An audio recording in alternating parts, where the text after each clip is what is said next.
Robert Bruce மிகப்பெரிய ஒரு மன்னர். ஒன்றுமே பண்ண முடியல அவரால். எதிரிகள் தாக்கி அடித்து நொறுக்கிட்டாங்க, ஒன்றுமே பண்ண முடியல. கடைசியில் நாட்டை விட்டு குகையில் பதுங்கிட்டார். குகையில் பதுங்கும் பொழுது அங்கே ஒரு சிலந்தி கூடு கட்டுது. 14 முறை கூடு கட்டி கூடு கட்டி கூடு கட்டி விழுந்து விழுந்து விழுந்து 15வது முறை கூடு கட்டி அந்த கூட்டில் அது வாழுது. ராபர்ட் புரூஸ் அதை பார்க்குறாரு. 14 முறை தோத்துட்டோம், தன்னம்பிக்கை பிறக்குது அவருக்கு. பார்த்துருண்டா அந்த ட்ரிப்பு கடைசி அப்படின்னு வீரர்களை அழிச்சுன்னு போகிறாரு. அடித்து நொறுக்கி நாட்டை பிடிக்கிறார். மறுபடியும் மன்னனாக வரார் ராபர்ட் புரூஸ். எதுக்கு இதை சொல்கிறேன்னா, விடாமுயற்சி, தன்னம்பிக்கை. இதுதான் அதுக்கு தான் சொல்கிறேன். ஏன் சொல்கிறேன்னா, விஜய் அவர்கள் கட்சி ஆரம்பித்தார், பதிவு பெற்ற கட்சி ஆரம்பித்து பதிவு கொடுத்துட்டாங்க, நல்ல வேலை. அதில் ஃபஸ்ட்டு ஸ்டெப் வெற்றி பெற்றார். இவரை நான் அங்கே போகிற மீட்டிங்கு, இங்கே போகிற இடமெல்லாத்துலையும் தகராறு பண்ணுறது போலீஸு. இங்கே பர்மிஷன் கிடையாது, அங்கே பர்மிஷன் கிடையாது, இங்கே இது கிடையாது அப்படின்னு கட் பண்ணி விடுறாரு. அதாவது ஆரம்பத்திலேயே இவர் கட் பண்ணுறாங்களாம். கடைசியில் இப்போ விக்கிரவாண்டியில் இடம் கொடுத்துட்டாங்க, வேறு வழியே இல்லை. ஏனென்றால் ஒரு அரசியல் அமைப்பு அவர் பதிவு பண்ணியிருக்கார். மக்களுக்காக ஒரு கட்சி ஆரம்பிக்கிறார், மக்களுக்காக அவர் பணியாற்ற வருகிறார். அப்படின்னும் பொழுது நீங்கள் பர்மிஷன் கொடுக்க முடியாதுன்னு கான்ஸ்டியூஷனில் கிடையாது, அரசியலமைப்பு சட்டத்தில் கிடையாது. நீங்களா ஒரு கண்டிஷன் போடுவீங்க, நீங்களா ஒரு பட்டியல் போடுவீங்க, அது கையெழுத்து போட்டுட்டு போகணும். 33 கண்டிஷன். இதெல்லாம் என்ன கண்டிஷன்? யாரை ஏமாத்துறது? இதெல்லாம் என்ன அர்த்தம்? ஆரம்பத்தில் இவனுக்கு எவ்வளோ நெருக்கடி கொடுத்து காலி பண்ணிடணும். இதுதான் திமுகவுடைய தாரக மந்திரம். வளர்ந்துடவே கூடாது அப்படின்னு சொல்லி நெருக்கடி கொடுப்பாங்க.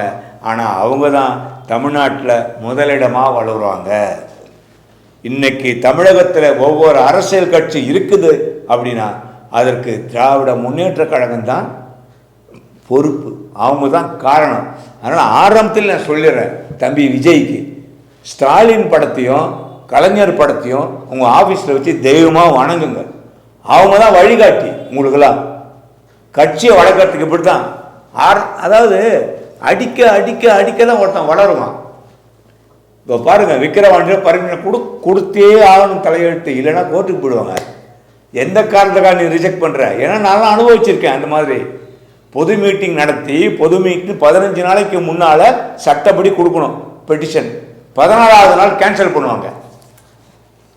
போலீஸுக்கு அந்த அதிகாரம் இருக்குது. எத்தனை முறை நீங்கள் கேன்சல் பண்ணுவீங்க? நான் கேட்பேன்ல, காரணம் கேட்பேன்ல, ரிட்டனில் கொடுங்க அப்படின்னு டிஎஸ்பி ரிட்டனில் கொடுப்பார். ரிட்டனில் வாங்கிட்டு வருவேன் நான். அதன் பிறகு மறுபடியும் மீட்டிங் போடுவேன். அதை தடுத்தா கோர்ட்டுக்கு போகலாம். நம்ம இது ஜனநாயக நாடு, சர்வாதிகார நாடு கிடையாது. இந்த மக்களுக்காக யார் வேணாலும் பணியாற்ற களத்தில் இறங்கலாம். நீ தான் பண்ணக்கூடாது, நான் தான் பண்ணணும் அப்படின்னா என்ன? இல்லை, நீங்கள் பட்டா போட்டு வச்சுட்டீங்களா யாரும் கட்சி ஆரம்பிக்கக்கூடாதுன்னு? இது எவ்வளோ பெரிய அம்பக்கு. இதெல்லாம் விஜய் அவர்கள் வளர்வதற்கான முன்படி. இதெல்லாமே இவ்வளோ தடங்களையும் தடைகளையும் தாண்டி அவர் வெற்றி நடை போடுகிறார் என்பதை இது முதற்கட்டமாக காட்டுகிறது. அதன் பிறகு பல கட்சியிலேருந்து பெரிய பெரிய தலைவங்களாம் வருதுங்களாம் அவர் கட்சிக்கு. அதுலேயே கொஞ்சம் ஆட்டங்கன்றிருப்பாங்க, சொல்ல முடியாது. ஏன்னா ரஜினி கட்சி ஆரம்பிக்கிறேன்னு சொல்லி அந்த ரசிகர்கள் எல்லாம் தலை முடிஞ்சு எடுத்து போய் தாடி வளர்த்துக்கின்னு வயசாகி போய் தனி ஒன்ற அளவு ஆயிட்டாங்க. இந்த ரஜினி அப்படி இந்த ரசிகர்களை ஏமாத்தினார். ஆனால் விஜய் அப்படி இல்லை, ஆரம்பிக்கிறேன்னு சொன்னார், இப்போ ஆரம்பிச்சிட்டார். சூப்பர். இப்போ ரஜினி ரசிகர்கள்லாம் இவரு கூட வந்துடுவாங்க போல இருந்து கட்சியில் சேர்றதுக்கு, அரசியல் ரீதியாக, ரசிகர்களாக இல்லை, அரசியல் ரீதியாக. அதே நேரத்தில் நடிச்சுக்கினே அரசியல் பண்ணுறாரு நம்ம கமல்ஹாசன், மக்கள் நீதி மையம்.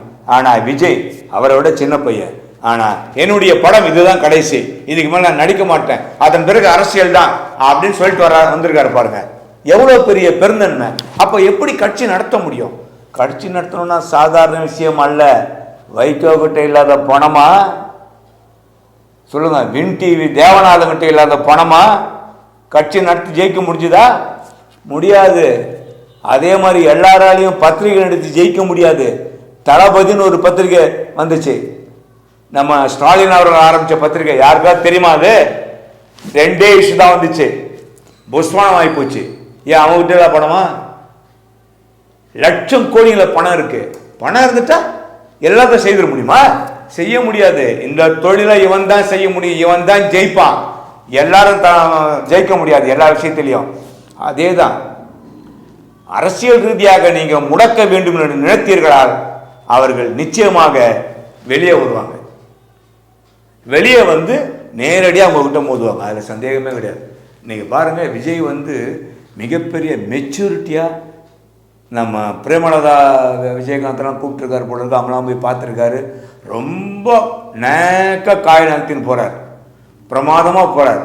நீங்கள் அவர் நசுக்க நினைக்கிறீங்க, கண்டிப்பாக வெடித்து செதறி அடுத்த தேர்தலில் மிகப்பெரிய ஆளாக வருவார் விஜய். அதில் எந்த சந்தேகமும் இல்லை.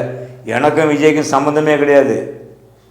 இருக்கிற நிலவரம், ஆட்சியாளர்கள் செய்கின்ற குசும்புத்தனம், காவல்துறையில் செய்கின்ற அடாவடித்தனம். காவல்துறை ஏன் செய்கிறாங்க? ஆளுவோர்கள் சொல்கிறாங்க, அதை காவல்துறை செய்கிறாங்க. என்ன கண்டிஷன் போட்டு நீ வாங்குவ? கண்டிஷன் போட்டு வாங்கணும்னு ஏதாவது சட்டத்தில் இருக்கா? சொல்லுங்க. இதெல்லாம் எந்த காலத்தில் உள்ளது? அவங்க பாட்டுக்கு பெட்டிஷனை கொடுப்பாங்க, அவங்க பாட்டுக்கு அந்த டைமுக்கு போய் மீட்டிங் நட்டு போய்கிட்டே இருப்பாங்க. அதுதான் திமுக காரங்க வந்ததுல இருந்தா இந்த மாதிரி அடுத்த கட்சிக்காரன் அதை செய்யக்கூடாது, இவங்களை எழுத்து கட்டா இவங்க இதை பண்ணக்கூடாது, எப்படி எப்படிலாம் முடக்கணுமோ, எப்படி எப்படிலாம் அடிக்கணுமோ அப்படி எப்படிலாம் பண்ணுறது. இதெல்லாம் தாண்டி வந்தவங்களை ஒன்றுமே பண்ண முடியாது, கூட்டணியில் வச்சுப்பாங்க. அவ்வளோ பெரிய ஆளுங்க. இது வரைக்கும் இன்னைக்கு இருக்கிற வெற்றி பெற்ற கட்சிகள் எல்லாமே திமுகவால் வளர்க்கப்பட்டவர்கள். வளர்க்கப்பட்டவர்கள் எல்லாம் அடிமட்டமாக எதிர்த்தவர்கள். திமுக எதிர்த்ததுனால அவங்க வளர்ந்து வந்துட்டாங்க. இதுதான் உண்மை.